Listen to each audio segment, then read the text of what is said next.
It's very important that we all know and embody the reality of death, meaning that we are going to die.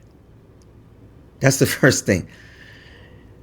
And then secondly, well, firstly, it's important for us to know that it is the ultimate goal of the Muslim during their life to worship Allah, and everything else falls under that. Secondly, it's important to know that we are all going to die.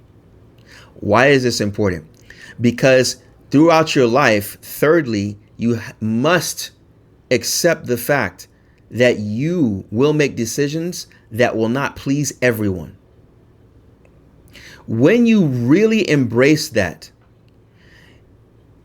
when it happens that someone is not pleased with the decision that you made, it doesn't crush you, or you don't feel inadequate because that particular person was not happy with the decision you made, right? And what gives you comfort is that, number one, you did it to please Allah, and number two, you're going to die. So why are you compromising your values for someone that will forget about you after your death and probably won't make dua for you? Not to have bad thoughts about them, but that's the reality. People will move on, and that's just the reality of life. So that's why I want to make this point. Why am I compromising my principles for that person?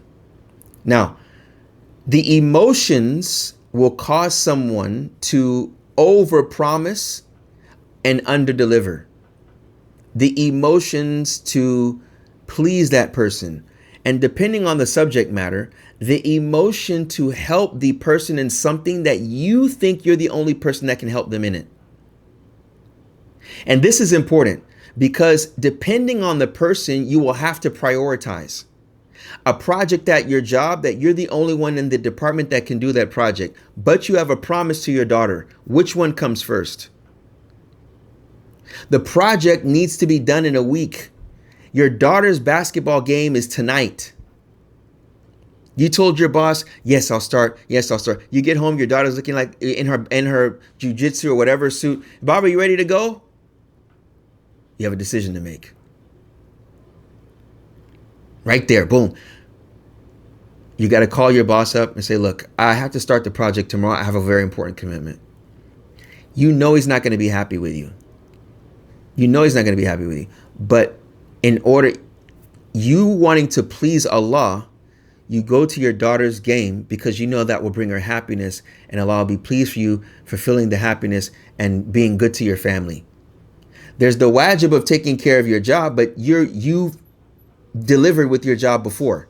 You've over delivered and underpromised with them, and overpromised and undelivered with your family. It's time to switch it because you prioritize, because those are the ones that Allah has entrusted in you. The job, you can get another one. Not saying that forget about that job, but those are the ones Allah has entrusted in you, purpose of life and purpose in life. Right? So it's important to know, to remember these things, man. And I'm telling you this as an imam, with people, I'll give you an example with me. People always, when they see me, Sheikh, can you do this? Can you do that? Can you do this? Can you do that? And then they ask, can you go this day? Can you go that day? I've learned over time, I don't make verbal appointments. I don't make verbal appointments. I got a verbal message this morning. Sheikh, it's so hard to reach you. I talked to you to see if you could. I said, Sheikh, brother, I told you I don't make verbal appointments because I've double booked so many times and I've disappointed people. Now it's go through my email. That's it. One channel. If you don't like it, fine. We're going to die anyway. Right? If you don't like it, I understand why you don't like it. You have your promises and your event that you want to do. And, and I know and I'm safe in my heart to say that, look, if it happens without me, the world will move on. Right? The world will move on if it happens without me. You don't want to choose. You don't, I wait, I didn't respond to your verbal agreement. Fine. I understand. I apologize for that. It's really my fault because I should have told you to go to the email. People ask for my phone number.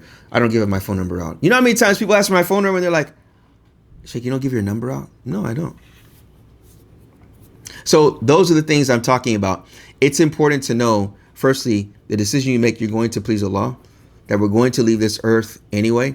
And in the course of that, it's prioritizing who you make those initial promises to, knowing that you're going to disappoint people in the process.